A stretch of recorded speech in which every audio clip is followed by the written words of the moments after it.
जय माता दी। हर हर महादेव। कैसे हैं आप लोग? तो आज हम जो बात करने वाले हैं, तो आज का टॉपिक रहेगा कि जिनको भी जीवन में कभी कोई दुख आता है, तो वो लोग सोचते हैं कि दुख आया है तो कोई दूसरा दूर करे। किसी के पास चले जाते हैं कि कोई दूसरा दूर करे दुख। तो ऐसा नहीं होता है। अगर आप स्वयं का दुख है आपको, तो वो आपको स्वयं ही उसका निदान करना होता है। कोई दूसरा आपका दुख दूर नहीं कर सकता। क्योंकि देखिए, जो आपने कर्म किए हैं, क्या वो दूसरे ने किए? आपने जो कोई पाप कर्म आपसे बन गया, क्या वो दूसरे ने किया? नहीं ना। आपने ही किया, आपसे ही बन गया पाप, या आपसे ही कोई ऐसा कर्म बन गया जिससे जीवन में आपको दुख आ रहा है। चाहे वो प्रारब्ध कर्मों के वश हो, चाहे वो प्रेज़ेंट जो आपने कुछ ऐसा कर दिया जो आपको भोगना पड़ रहा है। तो देखिए, ऐसा कोई ज़रूरी नहीं है कि आपने जो अभी कर्म किया उसका फल आपको अभी मिल रहा है। पिछले जन्मों के फल भी होते हैं, जिस रूप दुःख के रूप में आते हैं, बीमारी के रूप में आते हैं, दुर्घटना के रूप में आते हैं। तो ऐसा नहीं है कि उसका जो है वो निदान जो है वो दूसरे करेंगे, उसका निदान आपको ही करना है। तो इसीलिए मैं बार-बार यही आपसे प्रार्थना करती हूँ कि अगर आपको ऐसे कभी होता है कि आपको कोई दुःख आ गया जीवन में, देखो, अगर जन्म लिया तो दुःख और सुख साथ में चलेंगे हमारे। तो आपको उसका निदान स्वयं ही करना होता है। मार्गदर्शन आपको मिल सकता है, लेकिन निदान तो आपको ही करना पड़ेगा उसका। तो आप कहेंगे अब निदान हम कैसे करें? तो देखिए, इसके लिए हमारे सबसे बड़ी बात कि हमारे जो हिंदू धर्म में हमारे जो ग्रंथ हैं, हमारे जो शास्त्र हैं, इनमें सब में विधान है कि आपको क्या करना चाहिए। पाप से छूटने के लिए विधान है, दुःख से छूटने के लिए विधान है, सब वर्णित है हमारे शास्त्रों में। तो आप ज्ञानी जन आपका कोई मार्गदर्शन करने वाला हो, तो उनसे आप राय लेके अपना कोई छोटा-सा तप, यज्ञ, नाम जप, पूजा हवन कुछ भी कर सकते हैं। उससे आपका ज़रूर आपको आपकी मुसीबत से छुटकारा मिल सकता है। तो लेकिन आप ये सोचें हम तो बैठे रहेंगे, हम तो सात्विक खाना नहीं खाएँगे, हम तो कोई कर्म नहीं करेंगे, हम तो कुछ भी नहीं करेंगे, लेकिन दूसरे के पास जाके आप रोओगे बार-बार, कुछ नहीं होगा, कुछ नहीं होगा। आपको तो एफ़र्ट डालने ही पड़ेंगे, क्योंकि कर्म आपके हैं, भोगने आपने हैं, काटने आपने हैं। हाँ, संत जनों के आशीर्वाद से ज़रूर आपको सफलता मिल सकती है, आराम मिल सकता है। संत जन तो देखो, आजकल जो सच्चे संत हैं, उनका तो हाथ भी सर पे रखना बहुत बड़ी बात है, लेकिन फिर भी कर्म आपको ही काटने हैं। वो मार्गदर्शन कर देते हैं, कर्म आपको ही काटने हैं। चलिए, एक तो ये बात है। दूसरी दूसरी बात ये है कि पूजा भक्ति में जो लोग आते हैं, उनके बारे में बात है कि शुरुआत कहाँ से करें? हमें ये नहीं मालूम हम शुरुआत कहाँ से करें। तो शुरुआत जो है ना, वो सबसे पहले स्पार्क का होना बहुत ज़रूरी है। कोई भी काम आपने करना है, आपके अंदर स्पार्क का होना बहुत ज़रूरी है कि मुझे अध्यात्म में आना है। तो देखो, कुछ भी आप करते हैं, किसी भी फ़ील्ड में आप जाते हैं, तो क्राइटेरिया होता है ना? उसको अपनाना पड़ता है। सबसे पहले आपको चेंजेज़ लानी पड़ेंगी अपने में। चेंजेज़ तो ज़रूर लानी पड़ेंगी। आपको सात्विक रहना होगा और आपको ऐसे लोगों का चयन करना होगा जो भक्ति मार्ग में हैं। तो ये आपकी पहली कड़ी हो जाती है। और दूसरा, देखिए, मैं अपने बारे में अगर बात करूं, तो मैं अध्यात्म में आई थी, तो सबसे पहले तो क्या था कि मैं प्रवचन बहुत सुनती थी। क्योंकि जो प्रवचन होते हैं ना, जो कथाएं होती हैं, ये मन के जो मैल होते हैं उसका साबुन होती हैं। मन के मैल का साबुन होती हैं। तो आप जितनी कथाएं सुनोगे, जितने प्रवचन सुनोगे ना, तो आपका ये मन का मैल धुलता जाएगा, धीरे धीरे धीरे धुलता जाएगा। और एक ऐसी पोजीशन आ जाएगी, मन की स्थिति आ जाएगी कि आपका मन पवित्र हो जाएगा। और फिर प्रकृति आपके लिए काम करना शुरू करेगी। आपने तब कुछ नहीं करना है। ये स्टेप मैंने बिल्कुल सही बताया आपको। प्रकृति आपके लिए काम करेगी, आपको कुछ नहीं करना पड़ेगा। कैसे? आपको गुरु, स्वयं प्रकृति गुरु दिलाएगी आपको, क्योंकि आप मन में इच्छा रखेंगे। आपने रास्ता अपने आप को पात्र बना लिया, तैयार कर लिया, अब रही गुरु की बात। तो गुरु स्वयं चल के आपके पास आएंगे, या स्वप्न देश से आ जाएंगे, या फिर आपको ऐसा होगा कि आपको लगेगा नहीं यही गुरु है जिसको मुझे बनाना है। तो गुरु आपका चयन करेगा, आपने तो करना ही नहीं है, गुरु आपका चयन करेगा। और प्रकृति आपको वही गुरु दिलाएगी कि जो आपकी स्थिति उस समय अध्यात्म की होगी, वैसा ही गुरु आपको मिलेगा। और फिर एक समय ऐसा आएगा, कई लोग कहते हैं कि हमने ये गुरु छोड़ दिए, अब हमें दूसरे गुरु का मन है, अब हम इनमें मेरा हमारा मन नहीं लग रहा। देखिए, मैं ये बोलूँगी, वैसे गुरु के प्रति बहुत आदर सम्मान और भाव होना चाहिए। गुरु एक है तो एक ही रहेगा। लेकिन हाँ, कुछ लोगों में ऐसा संभावना रहती है कि जैसे जैसे उनकी चेतना ऊपर जाती है, ऊपर उठती है, शुरू में चाहे उन्होंने जैसे भी उनके गुरु रहे हों, जैसी भी चेतना रही हो, तो जब उनकी चेतना उठती है तो चेतना के अनुसार उनको गुरु मिलते हैं। अब ये मैंने कई लोगों में परिवर्तन देखा है कि गुरु भी चेंज हुए हैं। और ऐसा नहीं कि उनका कोई आदर भाव नहीं है अपने गुरु के प्रति, प्रथम गुरु के प्रति आदर आदर भाव नहीं है, ऐसा नहीं है।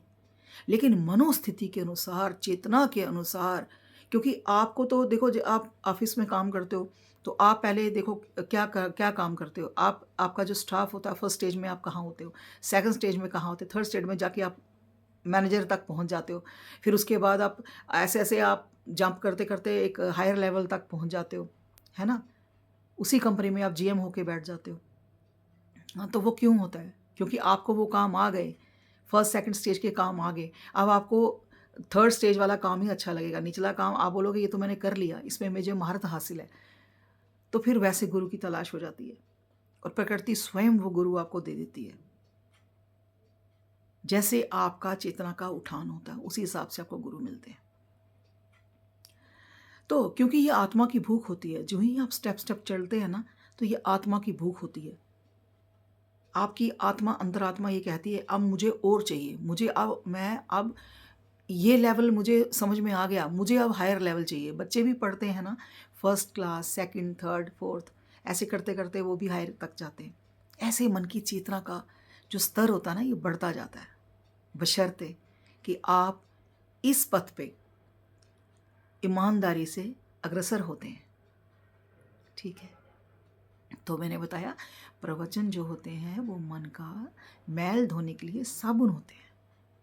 और आप ये ना सोचें कि ये जो साधु संत बैठे हैं, हमने टीवी चला लिया, इसमें ये अच्छे नहीं हैं या इनके विचार अच्छे हमें नहीं लगते, हमें ये पसंद नहीं। नहीं, आप ग्रहण करो कि जो वो कह रहे हैं, वो जो कह रहे हैं वो तो सत्य कह रहे हैं। भले ही वो साधु संत आपको अच्छे नहीं लगते, तो अगर आपके उनके विचार तो जो वो बोल रहे हैं, वो चाहे वो कैसे भी बोल रहे हैं, आपको अच्छे लगे ना लगे, लेकिन उनके विचार अच्छे हैं तो उनको ग्रहण करो, विचारों को ग्रहण करना है।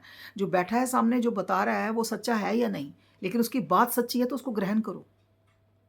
बस प्रवचन देखो, प्रवचन सुनो और कथाएं सुनो, निरंतर कथाएं सुनो। कथा सुनते सुनते ही आत्मबोध हो जाएगा आपको। बहुत से लोग हैं जो कथाएं सुन के ही परमात्मा को पा गए। आप कहेंगे हमारे पास समय नहीं है, तो फिर कोई फ़ायदा नहीं है। फिर तो आपको अध्यात्म में आने की कोई ज़रूरत नहीं है। समय नहीं है तो शुरू में समय देना पड़ता है, बाद में आपको समय नहीं देना पड़ता। तो चेतना के स्तर को बनाए रखने के लिए ये छोटी छोटी चीज़ें जो बहुत ज़रूरी होती हैं, तो आप स्टार्टिंग यहीं से करें। अब थोड़े बहुत आप आधा घंटा ही सुन लें, आप 1 घंटा ही सुन लें, जब आपके पास समय आप तभी सुन लें। जो लोग काम करते हैं वो रात को सुन लें, सोने से पहले सुन लें, कोई भी कथा लगा लें। तो ये चीज़ बहुत हेल्प करती है। अब ये ना देखें कि कथाओं से क्या मिलेगा। जो मिलना है ना आपको प्रकृति दे देगी। प्रकृति वो खाका तैयार कर लेगी आपके लिए कि आपको क्या देना है। और यकीन मानिए, जब आप इसमें आगे बढ़ते हैं, उसके बाद आपकी कथाएं छूट जाती हैं और आपका नया रास्ता फिर शुरू हो जाता है। अध्यात्म का रास्ता शुरू हो जाता है। फिर आपको वो अनुभव होने शुरू हो जाएंगे। देखो, जो आप चाहना करोगे, आप मेरा यकीन मानिए कि आपको स्वयं वो चीज़ें मिलने शुरू हो जाएंगी। प्रकृति आपके लिए जुगाड़ करेगी।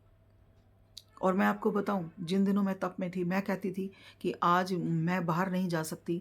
मुझे, देखिए छोटी सी बात है ये, कि आज मेरे को कारपेंटर की ज़रूरत है।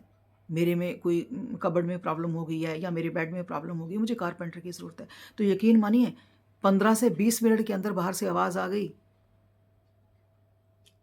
कि मैं कारपेंटर हूँ, किसी को चाहिए तो बताएं। कारपेंटर, ऐसे कभी कारपेंटर घूमते नहीं हैं, दुकानों में ही होते हैं, लेकिन वो साइकिल पे जा रहा था।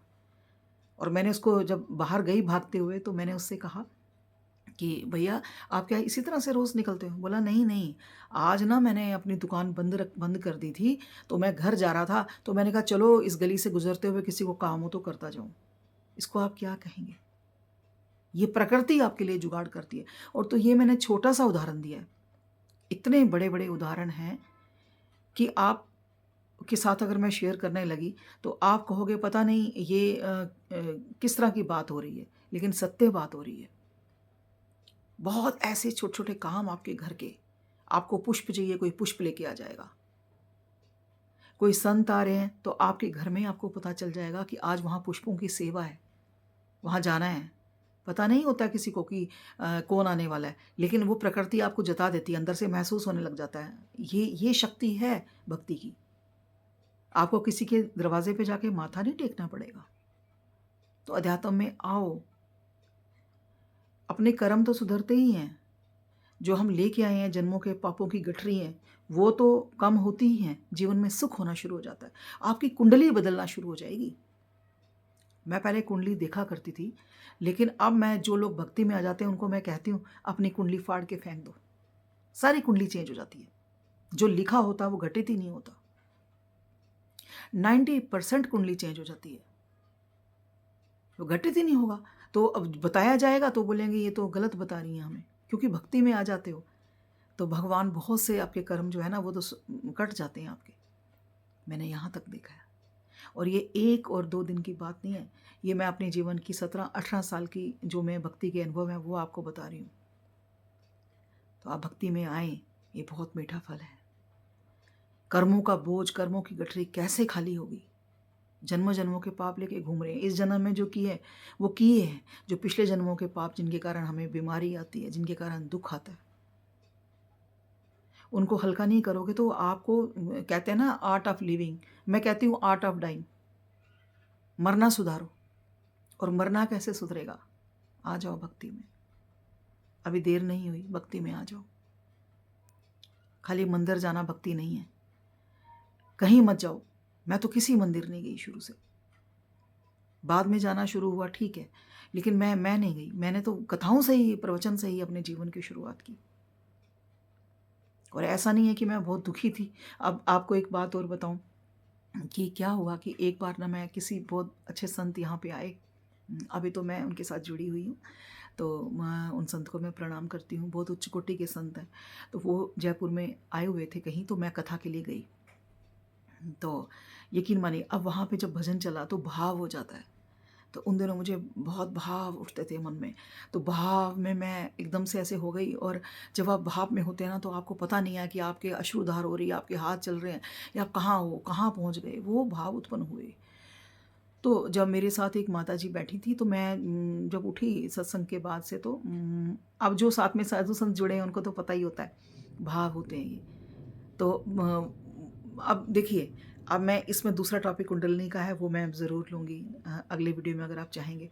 इसमें कुंडलिनी का भी हाथ होता है, तो वो मैं आपको बाद में बताऊँगी, तो वो वीडियो लंबा हो जाएगा। तो अभी मैं बताती हूँ आपको कि जैसे मेरे साथ एक माताजी थी, तो माताजी ने कहा, बड़ा आश्चर्य हुआ मुझे। उनकी उम्र 75 साल से ऊपर की होगी और मुझे कह रही हैं कि आपको क्या दुःख है? आप दुखी हैं क्या? मैंने कहा ये आपको कैसे लगा? क्योंकि मैं सोचती हूँ मेरे से ज़्यादा सुखी कोई है नहीं। तो इन्होंने ऐसी बात क्यों कही? इतनी उम्र होने के बाद देखिए, सत्संग में जाने के बाद भी लोगों को इस तरह का एक्सपीरियंस नहीं है। वो नाम मात्र सत्संग में जाते हैं और वो भजन सुन के घर आ गए, वो ये भक्ति नहीं होती है। क्योंकि चेतना का उठान ही नहीं हुआ। उनको पता ही नहीं है कि लक्षण क्या होते हैं भक्ति के। और जब भक्ति के लक्षण प्रकट होते हैं तो उन लोगों को बहुत अजीब लगता है। इसलिए भक्त कटा हुआ रहता है संसार से। तो वो माताजी मुझे कही, आपको क्या दुःख है? क्या आपको परिवार में कोई तंग करता? अरे! मैंने कहा ऐसा क्यों कहा अम्मा जी आपने? बोले कि नहीं ये आपको जो हो रहा था और आप भक्ति में है आ गई इतनी जल्दी, उम्र बहुत छोटी थी उस समय, तो कैसे? मैंने कहा अम्मा जी ये उम्र से भक्ति नहीं होती और ना ही मुझे कोई दुःख है। मुझे कोई दुःख नहीं है, मैं बहुत सुखी हूँ। और मैंने मन में सोचा मैं तो आपसे भी सुखी हूँ। कि ज्ञान होना, बोध होना सबसे बड़ी बात है। और कई लोगों को 80 साल में आके भी बोध नहीं होता जीवन का। भक्ति के लक्षण प्रकट ही नहीं होते उन लोगों में। तो इसलिए भक्ति अगर लक्षण, वही जो भक्ति होती है ना, उसके लक्षण प्रकट होते हैं तो पता चलता है आपको क्या है भक्ति। और वो पूरा जीवन, खैर ये टॉपिक ऐसा है कि पूरा जीवन भी आप इसको अगर समझें तो ये इसमें अथाह समुंदर, अथाह गहराई है, आप नहीं जान पाओगे। लेकिन अनुभव बहुत होते हैं। प्रकृति आपके लिए कार्य करती है। आप कहीं बैठ गए, किसी ने आपसे कुछ कह दिया, तो उसको प्रकृति 10 मिनट में बता देगी कि क्या सच्चाई है।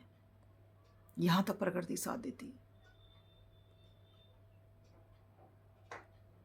तो ये आपको ज़रूरी नहीं है कि आप ये सोचेंगे कि देखिए गेरुआ पहनने से संत बनेंगे, लाल पीला पहनने से संत बनेंगे, ऐसे करेंगे, रुद्राक्ष मालाएं बहुत सारी पहनने, नहीं, हम भी पहनते हैं, लेकिन ऐसा नहीं है। आप गृहस्थ संत भी बन सकते हो, लेकिन किसी को बताने की ज़रूरत नहीं है। भाई जी हैं, आप सब जानते होंगे, आपने उनके लिए पढ़ा होगा, हनुमान प्रसाद पोदार जी, भाई जी, उनके बारे में आपने सबने पढ़ा होगा। गृहस्थ संत थे, कृष्ण भगवान सन्मुख होकर बात करते थे। ये कैसे संभव हुआ? इसी धरती पे थे वो, कैसे संभव हुआ? सब कुछ संभव है। बस कहने की एक ही बात है, आपने अपने कष्टों को कम करना है, आपने अपने दुखों को कम करना है। तो इसके लिए एक ही मार्ग है, भक्ति में आओ, माला जप करो, नाम जप करो, और शुरुआत आप प्रवचन से करो। धीरे धीरे आपका स्वयं, अभी तो आपका मन नहीं करेगा सीधे डायरेक्ट हाथ में माला ले लो, आपको खुद ही वो स्टेप्स अपने आप प्रकृति चढ़ाएगी। ये प्रकृति की बातें बार बार मैं कह रही हूँ कि उसको पता है ये फर्स्ट क्लास का बच्चा है, अब सेकंड क्लास का, तो आप खुद ही माला जप शुरू करोगे। माला जप करो, गुरु मिले हैं नहीं मिले हैं आप करो, नाम जप करो, अपने आप गुरु तय हो जाएंगे। जैसे एक स्कूल की मैनेजमेंट को पता होता है बच्चे को सेकंड में चढ़ाना है कि थर्ड में, ऐसे परमात्मा को पता होता है मेरे भक्त को मैंने कौन सी क्लास देनी है, मैंने कौन से गुरु देने हैं, कब इसने मंत्र जाप करना है, कब इसको क्या ज़रूरत है। वो स्वयं परावानी होने लगती है। और जो लोग सिद्धियों के पीछे भागते हैं, सिद्धियों के पीछे भागने की ज़रूरत नहीं है। सात्विक भक्ति करो, सिद्धियाँ आपके पीछे भागती हैं। सब कुछ मिल जाता है, चक्षु मिल जाते हैं, आप देख पाते हो, सामने वाले को आर पार एक्सरे देख पाते हो आप। लेकिन सब जगह बताने की ज़रूरत नहीं होती। जिनको भगवती ने जिताना है, बताना है, आप स्वयं बता दोगे उनको। जो आप में श्रद्धा रखेंगे, आपकी बात का यकीन करेंगे, तो स्वयं हो जाता है ये। तो ये मैं आपसे यही कह रही हूँ, क्योंकि अभी तो मैंने आपको एक अंश मात्र भी नहीं बताया कि क्या लाभ होते हैं, क्या अनुभव होते हैं, एक अंश मात्र भी नहीं बताया। ये तो ऊपर ऊपर की बात मैंने बताई, अंदर का आप अनुभव खुद ही करोगे। बस अहंकार नहीं आना है, अहंकार नहीं आना चाहिए, अहंकार नहीं आना चाहिए, क्योंकि ये स्थिति परमात्मा आपको दे देगा कि आप दूसरे का सब जान लोगे, लेकिन अहंकार नहीं आना चाहिए। अहंकार आया तो भक्ति नीचे, चेतना नीचे। जब सारी सिद्धियां ही आपको मिल गई तो आप सोचोगे कि वाह, मुझे तो सब कुछ पता है। तो बस उसी क्षण पतन, क्योंकि अनुभव हो जाता है कि आपको क्या शक्तियां महामाई ने सौंप दी, क्या भोलेनाथ ने सौंप दिया, सब पता चल जाता है। जो आपने चाही नहीं है वो भी आपको मिल गई। तो ये इसके पीछे जो जाते हैं उनको कुछ नहीं मिलता। परमात्मा चाहे तो आप साधु बन जाते हो, परमात्मा ना चाहे ना तो आप इंसान भी ना बनो। लेकिन इसके लिए पहला कदम हमें ही उठाना पड़ता है। और जिसने नाम जप, जिसका अपना माला जप, गुरु का मंत्र या गुरु का मंत्र नहीं भी है, और जिसका माला जप बहुत अच्छा है, तो उससे अच्छा तरीका कोई नहीं अपने पापों को मिटाने का। सुख का अनुभव होने लग जाएगा। पहले आप इतना नहीं बैठ पाओगे, 10 मिनट 20 मिनट, लेकिन 3-3 4-4 घंटे का माला जप आपका होने लगेगा। और जब मंत्र जप आपका होता है, माला जप आपका होता है, तो फिर उसके बाद जो आपको मिलता है, कहते हैं ना आपने जल्दी प्रमोशन चाहिए आपको, तो माला जप ही है प्रमोशन का रास्ता। जितना आपका जाप होगा और जितना आप बैठ पाओगे, आपका उतना आसन सिद्ध होगा। और ये आसन की जो सिद्धि होती है ना, ये पता चलती है कि आप 3 घंटे बैठ पा रहे हो, 4 घंटे बैठ पा रहे हो, तो आप बैठ पाओगे। शुरुआत तो कीजिए, बैठ पाओगे। आसन के नियम होते हैं जो मैंने बताए हैं आपको पहले दूसरी वीडियो में, वो भी आप देख लीजिए। आसन के नियम होते हैं। अपना आसन ज़रूर रखें, चाहे आप शुरुआत ही कर रहे हैं तो भी आसन की बहुत महत्व होता है आसन का। आसन ज़रूर रखें, अपना आसन किसी को दे नहीं आप, उस पर कोई दूसरा बैठे नहीं। तो वो नियम आपको स्वयं फिर परमात्मा बता देता है, आपको पता चल जाएगा। कई शक्तियाँ ऐसी हैं जो आपसे संपर्क भी करती हैं, लेकिन उस रास्ते जाना नहीं है, बिल्कुल नहीं जाना है। आपका रास्ता यही है कि मैं भगवान की सात्विक पूजा करूं, मैं अपने कर्म काटूं। अगर यही लक्ष्य होगा तो सब कुछ मिलेगा आपको, जो अध्यात्म के रास्ते में लोगों को मिल जाता है। और जो चीज़ चाहते हैं ना, तो वो कहते हैं कि हम लोगों को ये चाहिए, वो चाहिए, ये सिद्धि चाहिए, हम ये संकल्प करके ये कर रहे हैं, वो कर रहे हैं। नहीं मिलता कुछ भी उनको। वो मिलेगा एक समय के लिए मिलेगा। अगर परमानेंट कुछ चाहिए तो सात्विक भक्ति में आओ, परमानेंट चीज़ें आपके पास होंगी। और इस चीज़ को कोई जान ना पाए, इसका पूरा प्रत्ययन कर अपना जो है आपको रखना है, सीक्रेट जिसे कहते हैं। ये बात होती है। भगवान ने जिससे का कार्य करवाना होगा स्वयं चल के आपके पास आएगा। और जब आपके आसपास जो लोग रहते हैं, अगर उसको आपकी जो शक्ति है आपके पास जो आप जिनकी भी इष्ट देव हैं, तो वो उन्हीं को आपके साथ रखेंगे जो सात्विक हैं, या जिनका विचार जो है ना बड़े शुद्ध हैं, और जो आपके बारे में गलत सोच रहे हैं वो आपके साथ रह ही नहीं सकते। शक्तियाँ स्वयं उनको दूर कर देगी। वो आपके बारे में ऐसा सोचने लगेंगे इसके साथ नहीं रहना, क्योंकि शक्तियों ने उनको दूर करना आपसे। और फिर जैसे हम आटा छानते हैं ना, साफ साफ आटा नीचे आता है, ऊपर रोड़ी बजरी कंकर जो भी है वो आ जाते हैं, है ना। आटा छानते हैं तो वही चीज़ जो हम खा नहीं सकते वो ऊपर आ जाती है। वैसे ही चुन चुन के भगवान जो है ना वो अलग कर देता है आपसे लोगों को, वो दूर हो जाते हैं आपसे। और आपको पहले पता लगने लग जाता है कि अगर ये मेरे से दूर हुआ है तो शक्तियों ने दूर किया है। शक्तियाँ बता देती हैं कि हमने क्यों दूर किया, तो आपसे दूर हो जाएंगे वो लोग। क्योंकि आपके लिए उनके मन में जब भी कोई ऐसा जो प्रश्न आ जाएगा, शंका आ जाएगी, श्रद्धा कम हो जाएगी, तो वो लोग दूर हो जाएंगे। आपके साथ भी वही रहेंगे जो शक्तियाँ चाहेंगी, जो शक्ति चाहेगी। क्योंकि आप जिस भी देवी देवता से जुड़ते हैं ना, उसकी शक्ति फिर आपके साथ जो है ना वो मर्ज होती है। ऐसा नहीं आप भगवान बन जाते हो, कभी नहीं बनते। इंसान तो भगवान कभी नहीं बन सकता। लेकिन हाँ, ये शक्तियों का खेल है, ये सत्य है। इस टॉपिक पे मैं फिर से बात करूँगी कि शक्ति का खेल क्या होता है, शक्तियाँ कैसे साथ में रहती हैं, है ना। ऐसा नहीं है कि अब मैं दूसरे ही टॉपिक जो है अगर वो अभी लेने लगी तो वीडियो लंबी हो जाएगी, वो मैं ज़रूर बनाऊँगी। तो ये, लेकिन हाँ, शक्ति होती है, ये सच्चाई है। लेकिन कहते हैं ना हर चीज़ को मेंटेन करना पड़ता है, तो चाहे वो भक्ति है उसको भी मेंटेन करना पड़ता है। अपनी जो स्थिति है ना उसको उच्च स्तर का बनाने के लिए अपनी चेतना को ऊंचा रखना पड़ता है। चेतना गिरती है, कई बार गिरती है चेतना। आज मैं संसारिक होकर बात कर रही हूँ, जब चेतना उठी थी तो शायद मैं बात नहीं कर सकती थी, शायद क्या कर ही नहीं सकती थी, मौन हो जाता है इंसान। लेकिन वो शक्तियाँ ही हैं जो संसार में वापस हमारे को भेजती हैं, ताकि हम कनेक्ट हो सकें, लोगों से बात कर सकें। जब चेतना उठ गई तो बात तो होएगी नहीं ना, आप किसी से बात ही नहीं कर पाओगे। तो इसलिए थोड़ा चेतना को गिरा के संसारिक स्तर पे ला के तब जाके एक दूसरे से बात हो पाती है। आज मैं आपसे बात कर रही हूँ तो संसारिक हो गई, थोड़ी तो बात कर रही हूँ। अगर मेरी चेतना उठी रहती, उस स्तर पे रहती, तो मैं बात नहीं कर पाती। ऐसा हो ही नहीं सकता, एक मयान में दो तलवारें, हो ही नहीं सकता कि आप बहुत चेतना उठ भी गई और आप संसार से ऊपर उठ गए और संसार से बात भी कर रहे हो, ऐसा होता नहीं है। वो अलग बात है कि जैसे रामकृष्ण परमहंस जी को जब किसी ने पूछा कि आपको परमात्मा माँ की प्राप्ति हो गई, प्रभु की प्राप्ति हो गई, देवी माँ से आप रूबरू बात करते हैं, तो माँ आपको खाना खिलाती हैं, तो जिनको भगवान मिल जाते हैं वो कैसे होते हैं, उनकी दिनचर्या कैसे होती है।